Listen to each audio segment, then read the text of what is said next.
إن الحمد لله نحمده ونستعينه ونستغفره ونعوذ بالله من شرور أنفسنا ومن سيئات أعمالنا من يهده الله فلا مضل له ومن يضلل فلا هادي له وأشهد أن لا إله إلا الله وحده لا شريك له وأشهد أن محمدًا عبده ورسوله أرسله بالحق بشيرًا ونذيرًا وداعيًا إلى الله بإذنه وسراجًا منيرًا يا أيها الذين آمنوا اتقوا الله حق تقاته ولا تموتن إلا وأنتم مسلمون يا أيها الناس اتقوا ربكم الذي خلقكم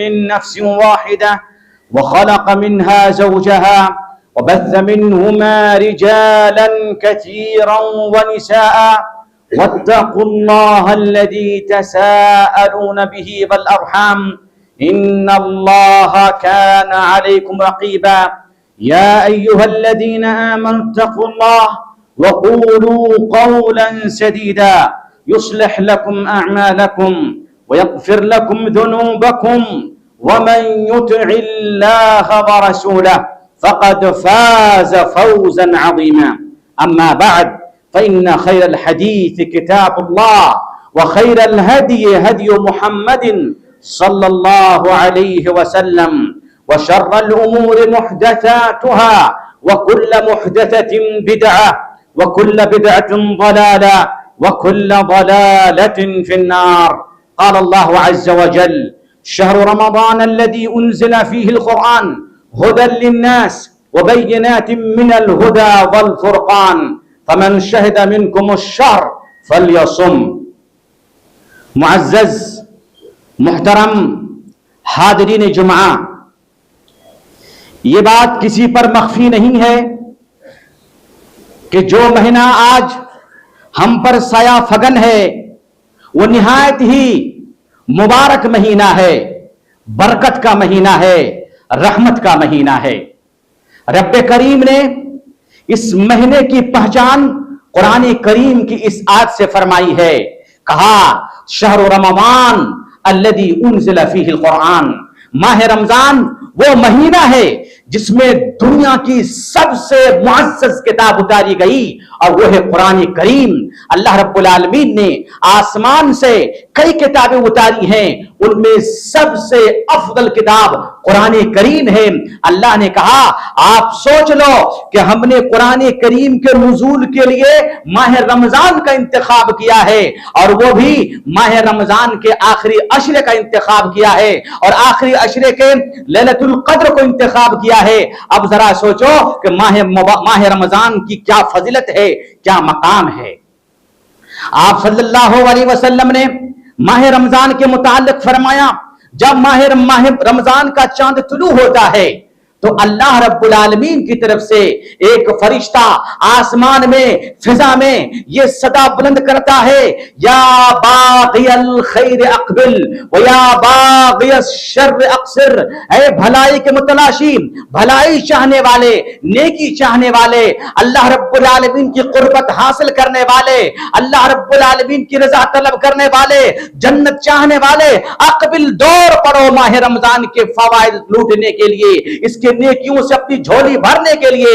یا باغی الشر اقصر، اور برائی کے متلاشی، برائی کے ارادہ کرنے والے، برائی کے چاہنے والے، اقصر رک جاؤ۔ یہ کوئی دوسرا مہینہ ہے، یہ کوئی عام مہینہ نہیں ہے۔ اس مہینے پہ اللہ رب العالمین بندوں کے دامن کی جھولیوں کو بھر دیتا ہے، اور مالا مال ہو کر کے اگر وہ ماہ رمضان کے اخیر میں انتقال کرتا ہے تو اللہ رب العالمین کے یہاں وہ برگزیدہ بندہ ہوتا ہے، نیکوکار بندہ ہوتا ہے۔ ماہ رمضان کیا ہے، اس کی تعریف میں یہ حدیث پیش کروں گا۔ رسول اللہ صلی اللہ علیہ وسلم نے فرمایا رغم انفہ رغم انفہ رغم انفہ قیل یا رسول اللہ من ہوا؟ اللہ کے رسول نے فرمایا وہ شخص نامراد ہو جائے، ان کی ناک مٹی میں مل جائے، ان کی ناک مٹی پہ مل جائے، ان کی ناک مٹی پہ مل جائے۔ صحابہ کرام نے عرض کیا اللہ کے رسول وہ کون شخص ہے، وہ کون نامراد شخص ہے، وہ کون بدنصیب شخص ہے جس کے بارے میں آپ یہ فرما رہے ہیں؟ اللہ کے رسول نے فرمایا من دخل علیہ رمضان ثم انسلخ ولم یغفر له، بدقسمت وہ ہے کہ جسے ماہ رمضان ملا اور ماہ رمضان ملنے کے باوجود بھی ماہ رمضان ختم ہو گیا، گزر گیا، 30 دن چلے گئے اور اس کے گناہوں کی بخشش نہ کرا سکے۔ سب سے بدنصیب، سب سے نامراد اور بدقسمت انسان وہ ہے۔ اللہ کے رسول نے کہا ایسے انسان کی ناک زمین پہ رگڑ جائے۔ مسلمانوں یہ ماہ مبارک ہے، سوال یہ ہے کہ اس مہینے کو ہمیں گزارنا کیسے چاہیے، کن کن اعمال کے ذریعے سے ہم اس ماہ مبارک کو کام میں لگائیں، کیسے ہم یوٹیلائز کریں۔ بہت سارے لوگ ماہ رمضان جب آتا ہے تو تراویح کا بہت زیادہ اہتمام کرتے ہیں، قرآن کریم کی تلاوت کا بہت زیادہ اہتمام کرتے ہیں، نوافل کا بہت زیادہ اہتمام کرتے ہیں، فرائض کو بھول جاتے ہیں۔ حدیث قدسی میں سنا رہا ہوں اللہ کے رسول صلی اللہ علیہ وسلم فرماتے ہیں کہ رب کائنات نے فرمایا وَمَا تَقَرَّبَ إِلَيَّ عَبْدِي بِشَيْءٍ أَحَبُّ إِلَيَّ مِمَّا افْتَرَضْتُهُ عَلَيْهِ وَلَا يَزَالُ عَبْدِي يَتَقَرَّبُ إِلَيَّ بِالنَّوَافِلِ۔ اللہ کے رسول فرماتے ہیں کہ اللہ تعالیٰ نے خود فرمایا کہ بندہ جن چیزوں کے ذریعے سے میری قربت حاصل کرتا ہے ان میں سب سے بہتر وہ عمل ہے جس کو میں نے اس پر فرض کیا ہے، یعنی فرائض سے انسان اللہ رب العالمین کی سب سے زیادہ قربت حاصل کرتا ہے۔ فرائض کا اہتمام بہت ضروری ہے، نوافل اگر ہو سکے نہ ہو سکے الگ مسئلہ، لیکن فرائض آپ سے چھوٹنے نہیں چاہیے۔ اگر آپ نے فرائض میں کوتاہی کی اور فرائض کو اپنے پس سے پشت ڈالا تو پھر آپ کے نوافل کرنے کا کچھ فائدہ نہیں رہتا ہے میرے بھائیوں۔ اب آئیے اس ماہ مبارک میں ہمیں کون کون سے فرائض انجام دینے ہیں جو ضروری ہے، جو سب سے زیادہ اہمیت کے حامل ہے۔ سب سے پہلی چیز ماہ رمضان جب آئے مسلمانوں نماز کا پابند ہو جاؤ۔ نماز اسلام کا دوسرا رکن ہے، کلمہ لا الہ الا اللہ محمد رسول اللہ صلی اللہ علیہ وسلم کے بعد اللہ رب العالمین کی یہاں سب سے پسندیدہ عمل، سب سے محبوب عمل یہ صلاۃ ہے، یہ نماز ہے۔ اللہ کے رسول صلی اللہ علیہ وسلم نے بخاری کی روایت میں، مسلم کی روایت میں فرمایا بنی الاسلام علی خمس شہادت ان لا الہ الا اللہ وان محمد رسول اللہ واقام الصلاۃ، کہ اسلام کی بنیاد 5 چیزوں پر قائم ہے۔ 5 چیزوں پر اسلام کی بلڈنگ عمارت قائم ہے، 5 بنیاد پر۔ اس میں سے پہلی بنیاد کلمہ لا الہ الا اللہ ہے، اور کلمہ لا الہ الا اللہ کا مطلب یہ ہے انسان وہ اسلام کے دروازے میں داخل ہوتا ہے، اور جب اسلام کے دروازے میں داخل ہوتا ہے اس کو سب سے پہلا کام کرنا پڑتا ہے اقام الصلاۃ، نماز قائم کرنا، نماز کی پابندی کرنا، نماز کا اہتمام کرنا، نماز کے بارے میں چوکنا رہنا۔ اگر کوئی نماز نہیں پڑھتا ہے، میں برملا کہتا ہوں کہ اگر کوئی نماز نہیں پڑھتا ہے اور مسلمان ہونے کا دعویٰ کرتا ہے، حقیقت میں مسلمان نہیں ہے، وہ مسلمان نہیں ہے۔ قرآن کریم کا مطالعہ کر لیجیے، آپ سورہ توبہ کا مطالعہ کر لیجیے۔ اللہ نے فرمایا فَإِن تَابُوا وَأَقَامُوا الصَّلَاةَ وَآتَوُا الزَّكَاةَ فَإِخْوَانُكُمْ فِي الدِّينِ، اگر وہ توبہ کرتے ہیں، نماز قائم کرتے ہیں، زکات دیتے ہیں، تبھی وہ تمہارا دینی بھائی ہو سکتا ہے۔ مطلب یہ ہے اگر کوئی نماز نہیں پڑھتا ہے، چاہے وہ آپ کا باپ کیوں نہ ہو، آپ کی ماں کیوں نہ ہو، آپ کے بیٹے کیوں نہ ہو، آپ کی بیٹی کیوں نہ ہو، اگر وہ نماز نہیں پڑھتا ہے تو پھر اس کے ساتھ آپ کا کوئی رشتہ نہیں ہے، وہ آپ کا دینی بھائی ہو نہیں سکتا۔ مسلمانوں لہذا نماز کی پابندی ضروری ہے، نماز فرض ہے۔ اگر کوئی نماز چھوڑتا ہے، میں نے کہا وہ اسلام کے دائرے سے نکل جاتا ہے، میری بات نہیں ہے۔ سرور دو کائنات جناب محمد رسول اللہ صلی اللہ علیہ وسلم جس کے لیے ہم جیتے ہیں مرتے ہیں اور جس کی محبت میں ہم اپنی جان کو گنوا دینے کے تیار ہیں، اس رسول نے فرمایا ہے کہ العہد الذی بیننا وبین الکفر ترک الصلاۃ ومن ترک الصلاۃ متعمدا فقد کفر۔ اللہ کے رسول نے فرمایا مسلمانوں کے درمیان اور کافروں کے درمیان فرق نماز کا ہے، اگر نماز قائم کرتا ہے تو مسلمان ہے، اور نماز کو چھوڑتا ہے تو اسلام کے دائرے سے باہر نکل جاتا ہے۔ صحابہ کے زمانے میں کوئی مسلمان ہو، منافق کی بات الگ ہے، کوئی مسلمان ہو پکا اور نماز چھوڑ جائے اس کا تصور نہیں تھا۔ عبداللہ بن شقیق ایک تابعی ہیں، وہ کہتے ہیں ماں کا كان اصحاب رسول الله صلى الله عليه وسلم لا يرون شيئا من الاعمال تركه كفر الا الصلاة. کیا کہتے ہیں عبداللہ بن شقیق؟ کہتے ہیں کہ صحابہ کے زمانے میں کسی عمل کو چھوڑنا گناہ تصور نہیں کیا جاتا تھا سوائے نماز کے. اگر کوئی نماز چھوڑتا ہے تو اس کو کافر کر دیا جاتا تھا. میں نے کہا ماہ رمضان جب آئے تو سب سے پہلے آپ کو نماز کی پابندی کرنا ہے. اس لیے اگر نماز نہیں پڑھیں گے تو آپ مسلمان ہی نہیں ہے. جب مسلمان ہی نہیں ہے تو آپ کے روزے کا کیا فائدہ, صدقے کا کیا فائدہ؟ اللہ نے فرمایا وما منعهم ان تقبل نفقاتهم الا انهم كفروا بالله وبرسوله. اللہ نے کہا کہ ان لوگوں کے نماز, روزے اور ان کے نفقات, ان کے خیرات, ان کے صدقات محض اللہ نے اس لیے قبول نہیں کیا کہ انہوں نے اللہ کے رسول کو انکار کیا, وہ کافر ہو گئے. لہذا یہ کافر اگر مسلمان نہیں رہتا ہے اس کے صدقات کا, اس کے زکات کا, اس کے نوافل کا, اس کے خیرات کا, اس کے امر بالمعروف کا, ان کے بھلے کاموں کا کوئی اعتبار نہیں مسلمانوں. لہذا سب سے پہلا کام جو کرنا ہے آپ کو نماز کی پابندی کرنا ہے. نماز کی پابندی آپ ذرا دیکھو قرآن کھول کر کے اللہ رب العالمین نے جہاں جہاں مومنین کی صفات بتائی ہے, سورہ بقرہ میں دیکھ لیجئے, سورہ مومنون میں دیکھ لیجئے, سورہ معارج میں دیکھ لیجئے, اللہ نے کہا والذین هم علی صلواتهم یحافظون. مسلمان وہ ہے جو نماز کی پابندی کرتا ہے, جو نماز کی حفاظت کرتا ہے. اللہ نے کہا حافظوا علی الصلوات والصلاة الوسطى وقوموا للہ قانتین. لوگوں نمازوں کی پابندی کرو اور عصر کی نماز کی پابندی کرو, اس لیے کہ پابندی کرنا یہی مومن کی علامت ہے. نماز کو اللہ رب العالمین نے فرض قرار دیا, کوئی چارہ نہیں ہے. برملا میں نے اعلان کر دیا آج کہ میری بات نہیں ہے, سرور کائنات کی بات ہے. نماز نہیں پڑھیں گے اسلام سے نکل جائیں گے. دوسرا کام جو فرض ہے, جو کرنا ہے اس ماہ مبارک میں, وہ ہے ماہ رمضان کا روزہ. روزہ اسلام کا چوتھا رکن ہے. وصوم رمضان, ابن عمر کی حدیث میں جو بخاری کے اندر ہے, جو مسلم کے اندر ہے, اس میں کہا گیا ہے کہ چوتھا رکن اسلام کا صوم رمضان ہے, ماہ رمضان کا روزہ ہے, جس کو اللہ رب العالمین نے فرمایا فمن شہد منکم الشہر فلیصم. تم میں سے جس کو ماہ مبارک مل جائے وہ ماہ مبارک کا روزہ رکھے.